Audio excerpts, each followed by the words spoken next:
after watching the film, I still felt like we played hard enough.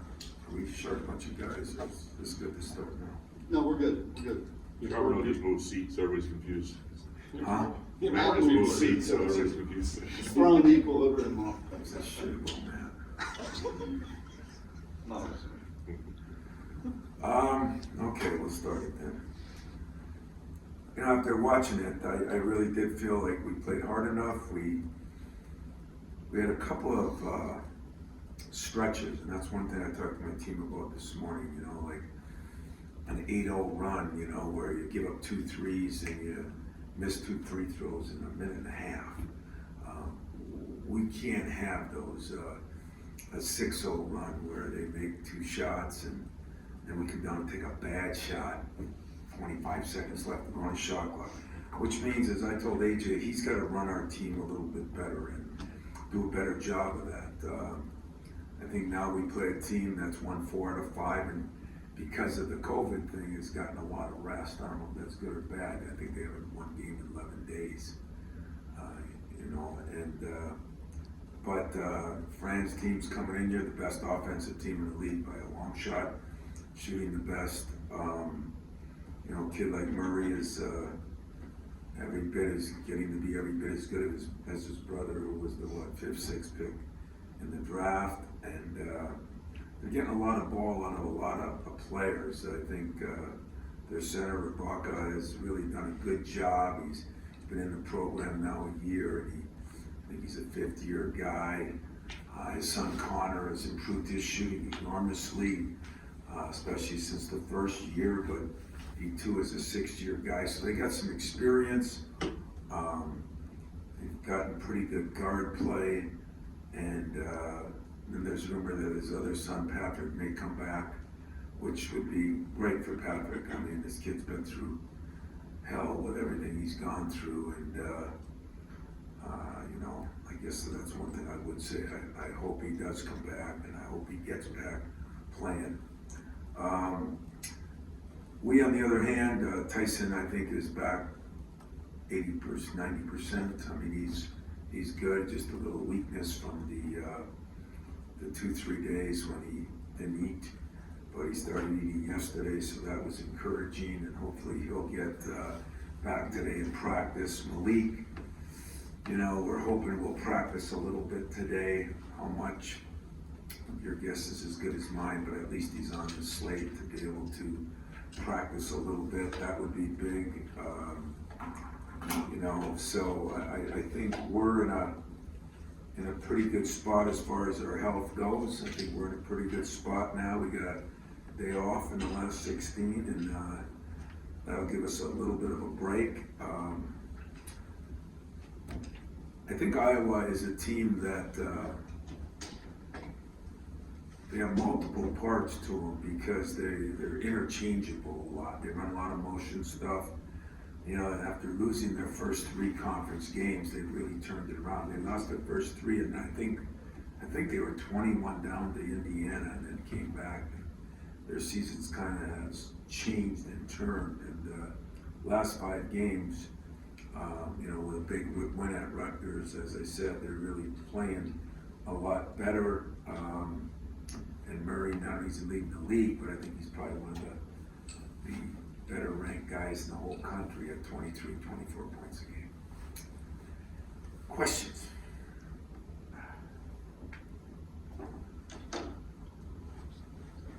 God, I love this guy.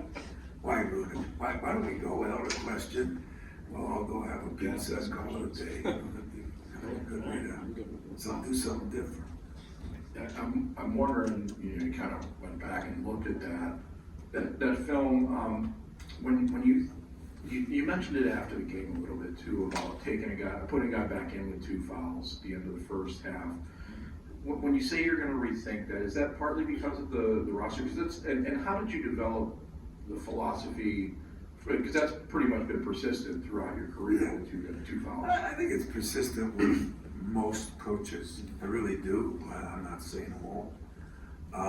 But some of it goes on the score of the game. Some of it goes on personnel that you have. Some of it goes on the way the game's been called.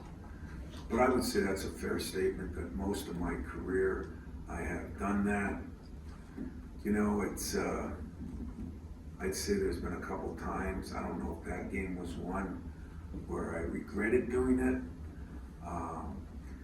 But I'd say that, you know, we had an early morning meeting today and I talked to my players about the runs, about this, about that, about foul trouble, about getting to the free throw line more, which we did in the last game. And one of the things I said is that as a coach, we gotta do a better job, and I've been saying this, about substitution pattern. You know, again, AJ is playing a lot of minutes and Joey a lot of minutes, but even more minutes in a row. And some of that is, you know, we put some subs in. We had a 21-7 run. We put some subs in the, I think it was the Illinois game, and we had a 12-2 run. We put some in the Purdue game, and they had a 18-something run, you know. And so we also talked about when we have subs in, and that's one of the things I was a little disappointed in Trey, but I talked to him about it, and Monty wanted to walk it up there the last 2-3 minutes of the half to try to, and we threw one away, we took a bad shot. You know, I think every player feels they can do something more than they're doing. I mean, there's no question about that, but there's so many different reasons. So, do I rethink that all the time? Probably more than normal now, because when you take them out with 2 fouls and you have 9 and 10 deep, you can look at that 2 ways too, but I say my subs going in are just as good. You know, last year, it wasn't that AJ was the greatest, and we had Tyson as his backup, and so sometimes we thought we were even starting Tyson and not AJ. It would be different. But when you don't have much depth, then you're trying to shrink the game down and stay in the game as long as you can. So I think you make those decisions. But is it one that's etched in stone? Do I mind anybody questioning that? I don't. I think it's more common than you think. And I think some of the reason is games are called funny, man. I mean, if you watch the film of games, it'll blow you away on how they're called. I'm not saying positive or negative. I'm not saying against us or for us. Just calls. And when you're sitting there with 8 minutes left and you're a few up in the half, and you think, man, maybe we can close up the half and be even, it'd be worth having them out. So we'll keep working on that. When you lose games, players are to blame for some, coaches are to blame for some, everybody's to blame for some, and sometimes the other team just does a better job. And trust me when I say, when I have a day off, because I too really, we didn't have one off, but what I did in that day was really evaluate what we're doing as a staff, what we're doing, I'm doing as a head coach, what our film work was, and what we did last time we played this team last year. Those are the things you get to do when you have an extra day. So that's a good thing, but I don't know, you know, and then having 2 guys out, because Jaden had been playing pretty good, that probably hurt us too. You just mentioned a second ago saying you feel pretty good about the health of this team right now. I guess someone from outside may say, really, Malik's not back yet. You just kind of encourage that long term, this is headed in the right direction. And well, the biggest thing is, I think right now, Jaden is 100% back. And you know, it took a little while longer. And if I could keep that in mind, because remember the other thing I said after the game was about doubling the post, not doubling the post. You know, you guys have to listen to all the outside people in all honesty and fairness. And don't say you don't, because you do. So then second half we did more of, and you know, they go 8 for 9 from the 3 with 2 players. So, you know, those same people are saying, what the hell is he doing doubling the post? Or what the hell is he doing digging in the post? You know, and that's why I can't listen to those people. We gotta do what we gotta do. So that finishes off yours. As far as yours, yeah, Jaden is 100%. I think the flu thing, I mean, we haven't had Malik all year. I mean, we really haven't had Malik, a couple of games. And I do think that there's light at the end of the tunnel. I just, when something is broken, you can sit there and say, okay, it's 8 weeks to 10 weeks, and then we're good to go, And with this injury, it's not broken, but it's been different. And so the only thing we can do we can get medical advice, and we can get x-rays, MRIs, CTs, GDs, XYs, and PKs, and then figure out that it still comes down to how does he feel. And so I am putting that aside. I think it's a major, there is no question that Malik Hall is penciled in to play 30 minutes a game, minimum. So that's 30 minutes you have to find from other guys, and I'm hoping Pierre still, gets better on some things. I've been really pleased that our two bigs are getting better. I've been pretty well pleased that Trey has done a better job. I think if there's a guy that deserves more time, because he'll guard, he'll push, he'll run the team, it should be him. But Malik Hall, if I sit there and say he's the biggest key to our team, he doesn't come back, what am I saying? And if I tell you that, him coming back would be exciting to me because I think it would help Joey. I think it would help our young freshmen. I think it would help AJ and Jaden and the rest of the guys. The other guy that we're playing to death, and maybe that's why he got run down. Joey and Tyson have played the most minutes in that grueling schedule. And I think just kind of wore them down, so I worry about Joey a little bit too, and Malik could help that a lot. Is it too, though, where you're seeing a lot of good things you like out of AJ and Tyson and Jaden and Joey, all these guys, that getting Malik back would be this, almost like you're getting this little injection late in the season? Yeah, it really would be, because I am liking a lot of the things, but then throughout the game, AJ has his moment, Joey has his moments, and I really believe it's because they're getting no rest, they're getting no subs, and so that's where I think Malik would really bring something to the table, plus his experience, his ability to guard a 1, 2, 3, 4, even a 5. He's just our most versatile guy, and you can lose a shooter and you got to make up for it. Point guards are harder to make up for. You can lose a center, you can make up for it. But when you lose versatility, and you got a team that he really can play 2, 3, 4, that's something that we've had to grind through, and to try to grind through it in that 6 games in 16 days was to be 3-3, to go through what we went through, not satisfied, but definitely not disappointed either. Coach, with Kohler's past performance in the past few games, do you anticipate he'll play more minutes on Thursday and then on Sunday against Purdue? I don't know if he'll play more minutes. I think, he's played more minutes lately, but, the issues are always he's got to play both ends of the court, and his conditioning has to.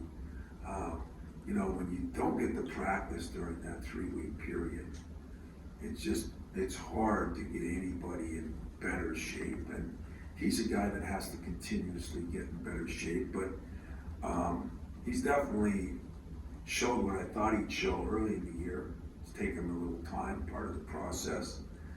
But I've been really pleased with Jackson's development. I've been really pleased with Carson's development, So, there were times, again, we had 3 freshmen in there, and they held their own pretty good. So he may get a few more minutes, some of it depends on Malik. What we do there, we had played a little bit of small ball, which a lot of teams do, and we did it for, I think, a game and a half for a few minutes. I think we would have saw more of that if Malik would have continued to play So, there's a lot of different factors, but it's a possibility. You know, I don't know how many minutes he could play. But it probably more than 12 or 13, but I think the last game he was 18, 17, I don't know. 18. So, you know, that, if we could do that, that might be really good for us too. Tom, on the kind of basketball coaching philosophy question for you, like Chris, is the mid-range game belong to, obviously a lot of basketball has kind of gone away from that. This team in the last couple have used it a fair amount. I wonder, is that just kind of the personnel that you have, what makes sense? Is that, do you see more value in that shot maybe than others? Where does that kind of come from, you think? You know, I think it comes from what the defense gives you. I don't think I mean, we're just not a team that comes down and is gonna jack threes, and we're not a team that's come down and thrown it inside. Our field goal percentage, both 3 and 2, hasn't been bad considering, missing the key guy and not having a fast break like we used to. You get a couple more layups, and all of a sudden, instead of shooting 45%, you're shooting 47, 48, maybe the top in the league. 3-point field goal percentage, we've been one of the better teams in the league. I think the two issues that I have is turnovers were still an issue, and we've done a better job of that. We haven't done as good a job of getting offensive rebounds, so we're pushing the ball. And I think part of the pushing the ball has been a little fatigue. And so instead of getting up 60, 61 shots, which I hope to do, you get up 53, 54. But I don't know the balance of threes. What are we averaging? You know, it sounds like you're a stat guy. What are those called? Far from that. Nerds? Analytics. You said it, so I can't get 37 sued. from 3? No, how many shots? Oh, shots. I don't have the shots per game. 53. 53 shots per game. How many threes per game? 14 against Indiana. Yeah, I mean, how would we average? Averaging about 7.3. 7.3 threes taken? No. No, made per. Oh, okay, yeah. So I mean, you know, I mean the league. I mean, I think there's a team with 9 and 11, and then I think everybody else is 7 and 8. Penn State, 9. And we were up there. We dropped a little bit. Part of it again is personnel and who you have. Like in the last game, Hyden, he took 1 or 2, I think. You know, he'd been taking a bundle of them. So it depends on personnel. It depends on they're guarding Joey a little different. I mean, that's one thing. You know, they're staying pretty glued to Joey, and that's where our break would help too. So I'm a little disappointed in our break because I think it is good. But I think I know the reasons, and some of those are excuses. I do think that AJ's been a little worn down, hasn't pushed it as hard, and that's a problem for us. You've had some guys in the past. Analytics is what I was. Seven exactly. I'm polite. Seven I don't use those 4-letter words, nerd. I use analytics. So shame on you, Matt. You can substitute KP. KP, I use a lot of words. Pierre looks like he's lost a little confidence in that shot, and you've had guys in the past, right, who have gone through a stretch where they lost confidence. I'm wondering if there's anything that you've learned over time that is best for a guy who is a shooter but isn't hitting shots, and it reaches a number of games. Yeah, I got a real deep philosophy on that. Get in the best shape you can be in and work. Fairness, Pierre or anybody else. Hard to work on your game in between these 2 days. It really is. It's hard to practice. It's really been an issue. Now that it's over, I think we have played 7 games in 19 days, and now we're going to play 5 games in 20 or 21. Yeah. You know, that's a monstrous difference on what you can do. So when you go into those things, if it's conditioning, if it's illness, if it's shots, the only way you can do it is to work your way out or practice your way out. You know, fast break, practice your way out. Well, we didn't play war, I think, one day. You know, it was just constantly prep for the next team and try to save legs. So, and other teams are going to go through it. You know, like like this has been a weird week. I don't know what'll happen to Iowa, but they played one game in 11 days because they had the COVID game, I think. Is that what it's going to be? Yeah. And, but that means somewhere, you know, poor Northwestern, is it, Wisconsin now that played Monday and then they played Wednesday? You know, and, so some people are gonna run into that, depending now, Wisconsin got their kid Cole back, so that would help a little bit, Wall, I mean, so, but that is a problem, you know, it is a real problem on if you are struggling in an area, how do you correct it? You work your way through it. And Pierre does work on his shooting, but it's just hard to get more practice time or more shots in practice when you're not practicing as much. And yes. You ever get to a point where you just keep swinging it and moving it and getting to the flow rather than shoot as much as you work, or do you want him to do what his? Well, he had, I thought every shot but one he took was a good shot, I really did. And the one he took wasn't bad, it was that leaner, but it was 5 seconds into the shot clock and we just got on an 8-0 run against us. So that mentality, but the other shots I thought were good shots, and they were all threes. So if I didn't let him shoot those, then he'd be on me more than he is about that. So those are it's funny, but those are the things you gotta think about that you guys don't think about, you just listen to Twitter. And you do, and I'm cool with that, that doesn't bother me. I don't listen to Twitter. I don't plan on Yeah, he was listening to Solari on the radio yesterday. Oh. Even worse. Talking it. That's worse than Twitter. about how he was worn out with his schedule, and all he is a beat writer. You know, I laughed at that, Fred, but I'm gonna tell you something. I did laugh at it, but I said from our people that are working here, I did say to you guys once, even you guys, the gals, ladies, gentlemen, it's different, you know, it's different. I mean, you that follow us have never gone through a stretch like that, ever, since I've been playing. And it's a big deal, you know, it happened, it's over. But what you don't realize is it surprises me that you turn to the analytics. That's why I know you watch Twitter, because you didn't even have time to look that up yourself, because you didn't know how many threes we took, and the games are moving so fast you had to write articles, but it worked out okay. My question moving forward is, with all the meetings you have and the boards you're on in the off season, do you have any recourse to have any input into this crazy scheduling where teams are playing at 9 o'clock at night and 2 days rest and one game in 11 days, and or are you fighting television and there's just no way to get around that?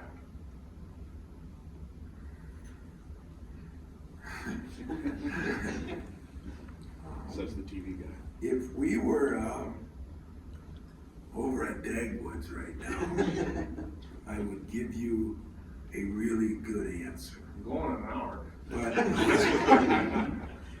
But if you've been around me and college sports this long and think any coach, from Mike Krzyzewski to Nick Saban, I took two in each sport, has any say with the NCAA or the powers to be, you've been spending too much time at Dagwoods.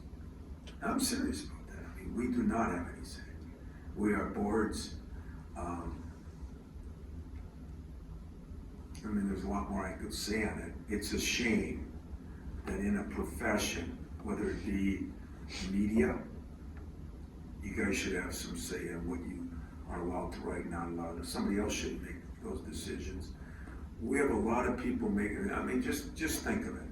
We have people saying you can work with your players 20 hours a week, you have to give them a day off. And then, by the way, here's a schedule where, you know, I mean, who's thinking that? You know, who's thinking that? Nobody, because the people that are in the basement, as I always say, are not making the decisions. And so, the best answer I can give you, do I have any? Hell no, none, zero. Do I have any suggested power? Hell no, none, zero. How's that? You know, you guys have played every day of the week, a Big Ten game every day of the week. 7 Do I different have any days. say? hell no. So I got a lot of hell no's today. But, and I understand. I mean, I understand there's great things about TV, there's great things about a lot of things. What we have right now, when you have so many different networks involved, nobody helps the other person because everybody's looking for what they can get themselves. So consequently, when it wasn't so many, we would work with people a little bit better. But it is what it is. You know, it is what it is. It's just a new thing, new adjustment. And let's face it, guys, if we didn't go through the 2 injuries and we had at least our normal 10, you wouldn't even, I probably wouldn't be talking about it as much. And then when I talk about it as much, I get all these tweets and letters of, you know, making excuses. So I'll just say, I don't have any control of it. I don't think it's right, and this is the buzzword, because they don't care if we work 24 hours a day. I don't think it's right for the student athlete. I don't think it's right for the preparation for any team. I don't think it's right for Wisconsin that we had COVID, so we have to do this. But that's what you had to do. I actually, the NFL did it pretty good with the injury or the situation they had to try to make it the best they can and not necessarily make up a game or you move it around. I mean, sometimes we've crammed everything in to a short period of time, and I don't think it's best. If I was the czar, which I'm not.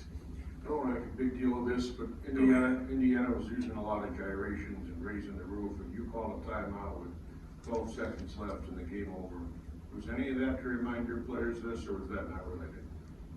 It was more to remind my players on how we played and how we didn't, and it was also to tell them at the end of the game, because I thought some of them were getting a little bit riled when somebody said something in their face. I said, I don't want one issue in the line, in the handshake line. So yeah, there was a mission to it when all those people booed for calling the timeout, some for future, some for present, and some because I enjoy getting booed once in a while. It's awesome. I think it's been since 2004 the last time the Big Ten had just one team ranked. Does that surprise you at all with the schedule or with the way things have gone this year? No, what it does is it makes me look at KP and wonder,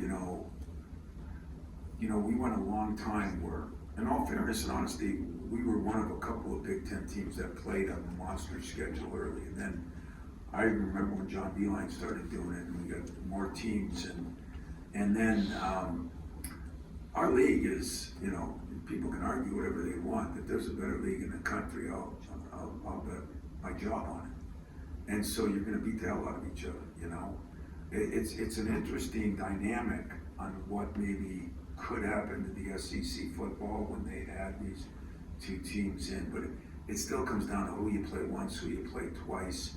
There's so many different variables, but I think the Big Ten is still very, very good rankings. Who picks them? Probably those same people that aren't in the basement. But I think there's some very good Big Ten teams, a lot of them.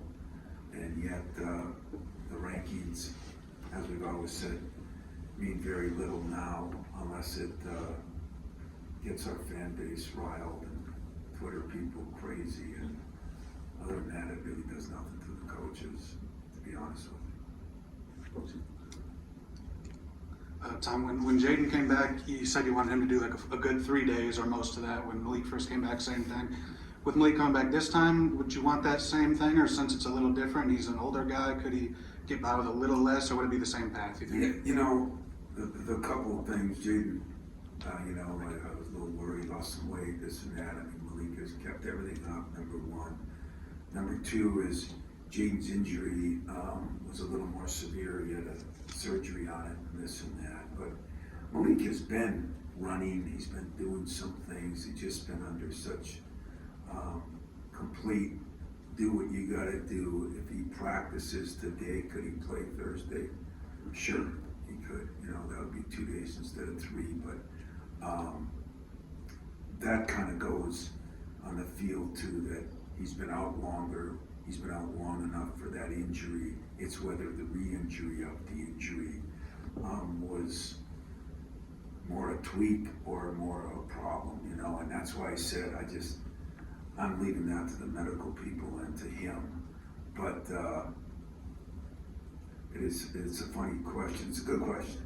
It's a funny question because I can see somewhere somebody's trying to pin me in on this. On what do? You know, well, that's your rule. It's not a rule. I want to see if a guy's been out 11 weeks. Well, he was out 9, I think 8 or 9, then he came back for 2, and then he's been out more. So the second time Jaden came back, when he was out, it wasn't quite the same either, you know, as it was the first. But we need Malik back. We'd like to get Malik back, but Malik is doing, and the trainers are doing everything they can do. Sometimes there's bigger people that make those decisions than me or Malik. So we'll just pray to God that he keeps making some progress, to be honest with you. You mentioned about the runs that went against you in the Indiana game. Your team also had some good runs in the first 12, 13 minutes of the first half, first 5 or 6 minutes of the second half. Was that a pleasant surprise? Any of the factors that led into that? And what can you draw from those positives? Yeah, that was. I mean, to be honest with you, we really harped on that in practice, that we have to get off to better starts. Now, when you do that, and then you get off to a bad start, like we did against Purdue, sometimes then you say, oh boy, here we go again. So you can't over harp on it. What I harped on is we can control what we can control. Can't control if the ball goes in the basket. We can't control sometimes if their ball goes in the basket. They make great shots. But we can control turnovers to a somewhat of an extent and bad shots. And so that's what we tried to rely on no turnovers and no bad shots. And I thought we did a very good job. Started both halves at Indiana, to be frank about it. It's just that when they got a couple of their runs, I mean, it was poor transition defense. Out of bounds, we doubled the post, which we were supposed to, we didn't rotate. I mean, mental mistakes that are really sort of unexcusable. You know, you got enough mistakes that are excusable. You got to try to combat the ones that are unexcusable. You know, there's negotiables and there's non-negotiables. And that's what we got to continue to build on. And then as a coaching staff, we got to say, is it because I didn't sub them, I didn't play them too long, and I did this, did that. And that's what we try to take a look at yesterday. Time for a couple more for that. Oh. Well, you mentioned that. Pat falling asleep. I He really enjoyed your question, and he enjoyed my answer, but now that he woke up. No, I thought he was going over there. You mentioned what the hell here, the riled up fan base, riled up Twitter. This might be a little round table, we don't do those anymore, but if we are on Twitter, you're right. So what we hear and see regularly from fans are going back to why didn't Tom get a guy out of the portal? And it's one day it's Marty struggled, he should have got a big. AJ's in foul trouble, he should have had a guard, he should have had a wing because Malik's hurt. All these things that you should have seen in the future, apparently. It's frustrating obviously for you, but when you see these things that people It's really not. But people just react kind of in the moment of what happened in that game, not understanding that there's maybe 5 other reasons why you might or might not look for a guy in the portal. I guess, can you just speak toward that still, that you're still in your conviction that this is the right path, even when people are frustrated that, hey, another guy here might have helped in this particular game? When Kentucky had 4 of them, when we beat Kentucky, how did your people react? Not my people. Your people, you guys. My people. Well, because you guys follow and write about that. That's where you guys get most of your information. I'm not insulting you, I'm just telling you. That's where you get most of it. So those people, I mean, I'll bet you most of those people don't have a son that's on the team.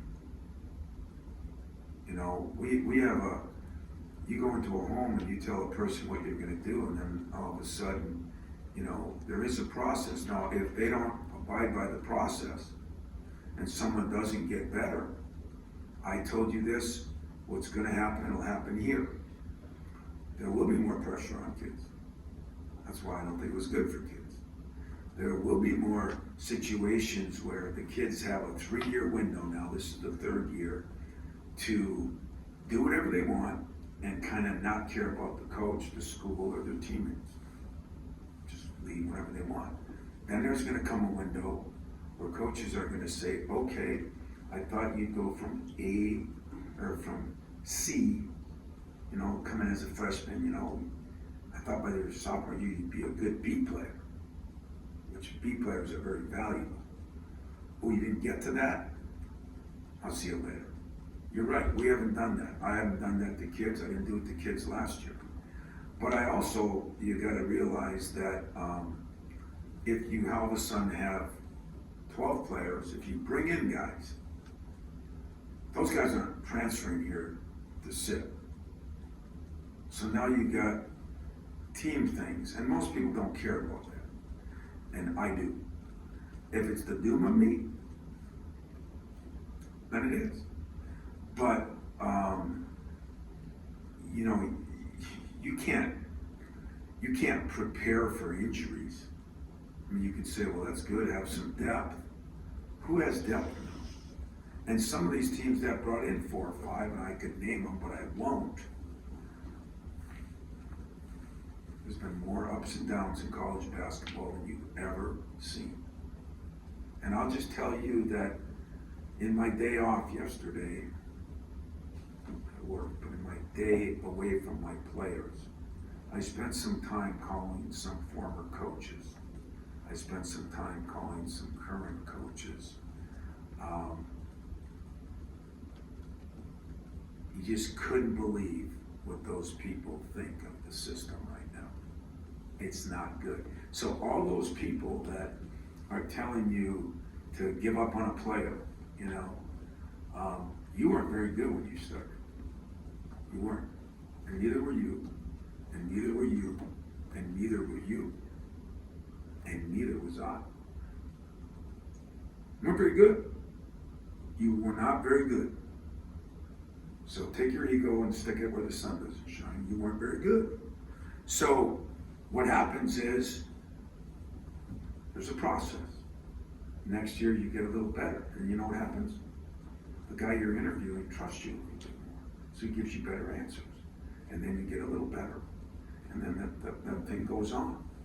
But if you came to me my first year and you wanted to meet with me separately, because you're a guy that's never in the basement, you know, those editors that are back there, those guys that are never in the basement telling you what to do, and you go back and say, you wouldn't talk to me. How long would you last in your job? There's a frickin' process, gang. And if I could have gone and got the world's greatest center, maybe I would have done something different. Maybe. As far as other players, it's easier to get other players. But you know what? I believe in Pierre Brooks. Now, he's got to do the things that make me believe in him. And as funny as it is, and I seem to always be at odds with you guys have been great this year. I've actually had fun with you. We haven't had the greatest season, but I do think you understand some things. I do think you get some things. But just think, if I did that to you, well, hell, I like Jack Ebling. I had him for 20 years. Oh, new guy comes in. How are you? You know, how would you feel? How would your editor feel? How would your wife feel when you don't have a job? You know, it's a hell of a deal.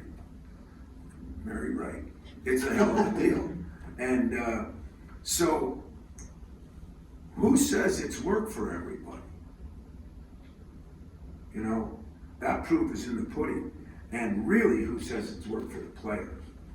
Because I know guys that were playing a large amount of minutes somewhere that are playing almost no minutes otherwhere, averaging a lot of points one place and averaging none now. I know guys that didn't start in the Big Ten that are starting for some of the premier programs in the country, and they're not maybe having the elite year that they've had. I mean, you know, that's what Twitter is. It's somebody that comes home from the bar and sits down. If this is insulting, this is insulting. Does not come to my practice, does not call me and ask me anything, and just sees something and then reacts. And if we reacted to all of that, I would give up on my best commodity. You know what that is? My player. And the day that they lose faith that I don't believe in them, your team changes. And if that's the way it's gonna be, where we're a totally transitional thing, I'm cool with that. I just join like Krzyzewski, Jay Wright, Roy Williams, the rest of them. It won't be because of age. It won't be because of that. It'll be because we, I'm not gonna treat a kid like that. I'm not gonna do that. Unless, now where it changes, and this will change. Kids will be on a shorter rope now. We've been on a shorter rope. I didn't play today, I'm transferred.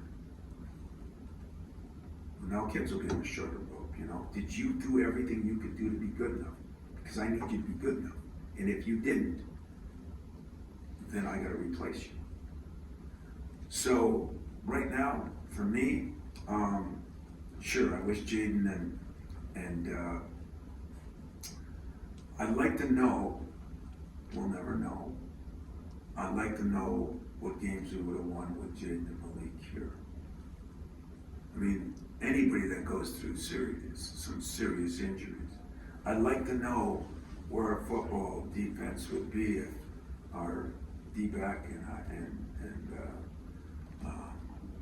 Snow and Henderson were here. You know, that's 2 in football and there's 11 on the team, you know. And I'm sure that's the way it is in a lot of programs. Now, some have depth, but I don't know who has as much depth as they would have anymore. Because when you get a kid, you lose a kid. And there's a couple teams in my league that had guys that started and played really well against us. That they took another kid and he's gone and that kid isn't playing as good at the other school. Maybe it was his fault. Maybe a coach just bailed on him. Maybe he got greedy and wanted, I mean, hell, I want the best players I can get too. But I don't know, you know, I'll just end it with this.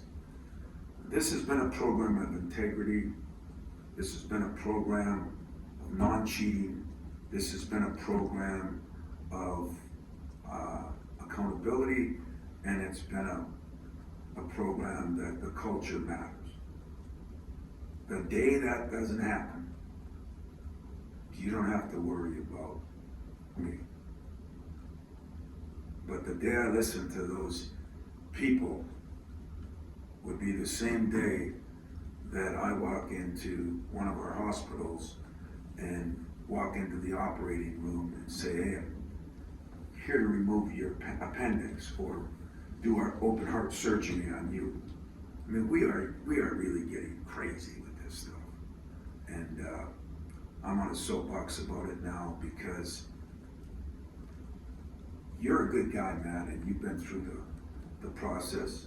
You do believe it, and so do you, Kyle. You do question it. You are saying it. You are bringing it up.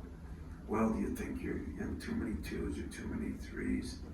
If I do, the 3 guys up in that room and me will decide it. It'll be a cold day in hell before one of you make that decision for me. I understand you have a job to do. I don't have a problem with it. But if you think you're gonna get to me, so those people can be right, cold day, south of here. Next question.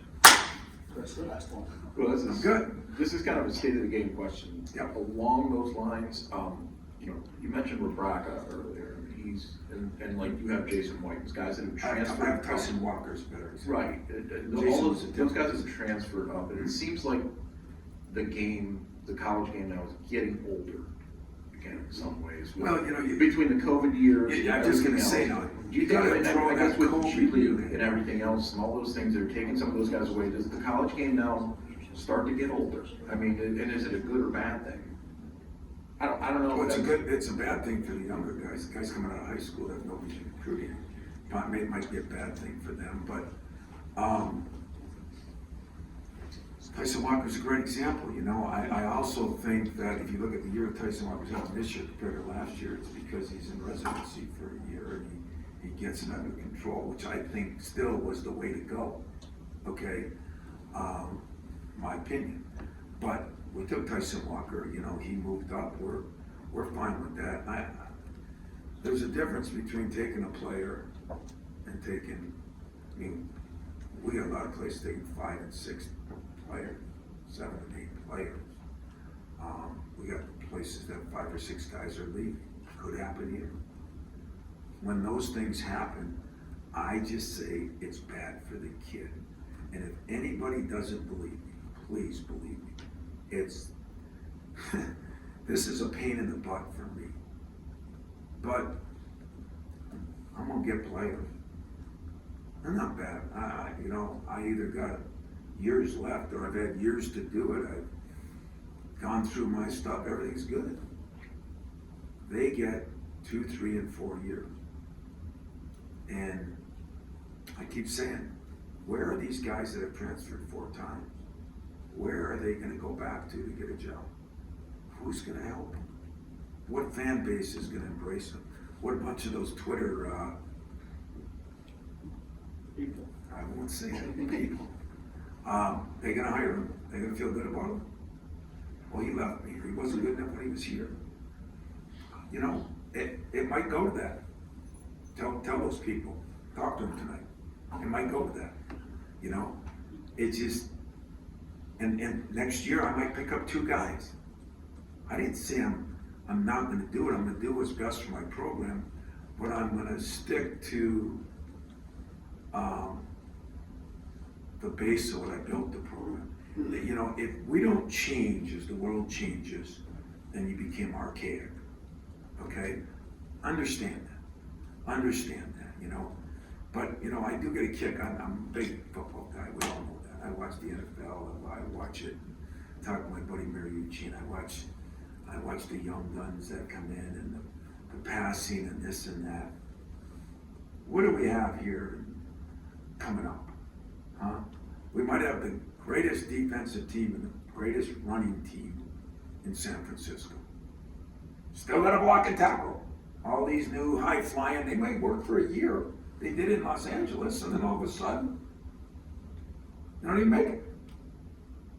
It's be careful what you wish for, you know? I mean, there's got to be change. There'll be change here.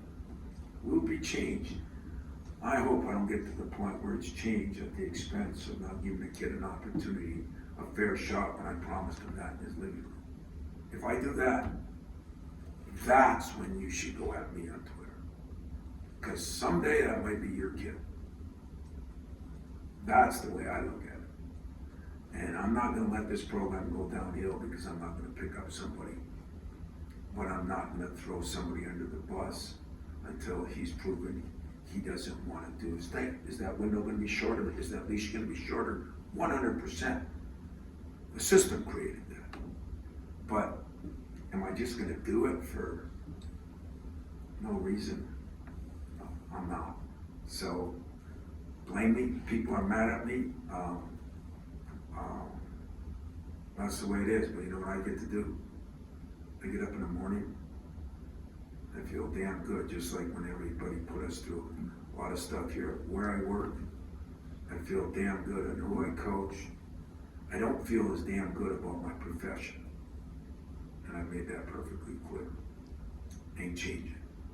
We'll see. We'll see. I got schools right now on my radar that did certain things one way or the other. And don't think because something works for a year, it's good. Consistency is the name of the game in this profession. For me, not for the Twitter people. They want something every year. They want it the same. That's unrealistic. So give me a good question so I can end on a good note. I got one. Yeah, go ahead, Jimmy.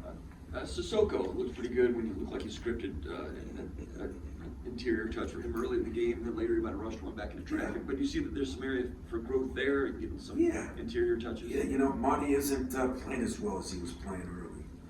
You know, and somebody asked me that question, and I'll ask Kyle, I'll ask you to ask your people this tonight. And I mean that about as bad as it sounded. Because probably one of my best days in the last 4 years was tough. You know, a couple of years that were tough for one reason, a couple of years were tough for another reason, COVID. But in the last 5 years, my joy was not beating Kentucky. My joy was not getting interviewed after the game. My joy was, you know, when you get interviewed after the game, usually in big games, they bring a player with you. And I'm getting interviewed and I look over and Monty was the guy they had picked as the player of the game. And he was gonna get interviewed. And I looked and there were 13 guys around Monty. And they were so excited for him. He did such a good job. We don't win the game without Monty Sissoko.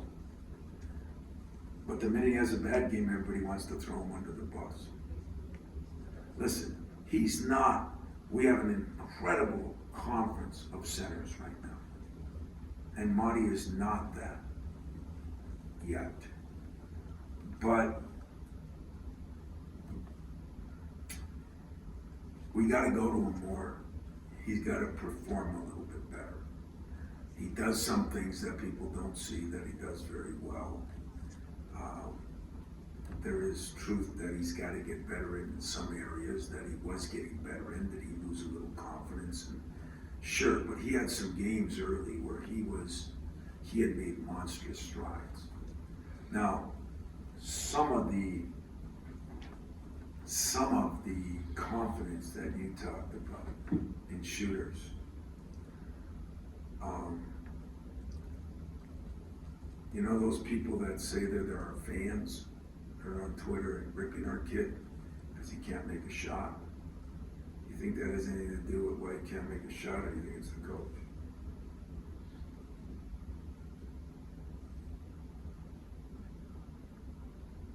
There's a few things that have really taken a toll on our jobs as sports guys. Everybody thinks they know. And so, you know, Joey Hauser, by the way, Foster lawyer, you know, one of the greatest kids I've ever coached. One probably helped a guy move on, and one probably almost helped a guy to quit. And you want me to stick up for Twitter? You want me to look at people that don't have a clue and say the things they say?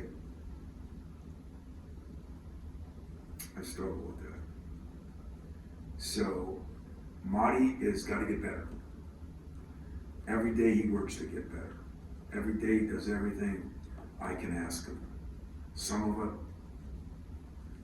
sooner or later, is in talent. Sooner or later. Some of it was how you start out. You know, he misses that senior year because of the injury. And he misses his freshman year, more or less, because of COVID. You don't get to get better. And so, yeah, I understand, but when you say that, it bothers me because you don't deal with the mental health issue. You don't deal with the confidence issue. You just come and write about a guy that's out there. I deal with it morning, noon, night, and late night. There's not a day that goes by. If you walked up into my office right now, there's a grease board. There's all kinds of stuff. There's things about Iowa. There's plays on there. It's the whiteboard is black because we use the black pen, and it's a cover from head to toe. And I had a guy that came in to do a game last week, Jimmy Jackson, a friend of mine, and I laughed. Because a lot of laughs now, you know, useless. Had 3 meetings last night that meant more to that board meetings. So when I see people out there ripping my guys, I'll rip my guys. You know why I rip my guys? Because I love my guys. I spend a lot of time with my guys. I got some idiot out there ripping my guy that spends no time with my guy. And I see what it does to my guy. you damn right I fight those people. So then when I rip me, I get paid to get ripped. So, I actually feel good about the press conference. I hope you guys enjoy.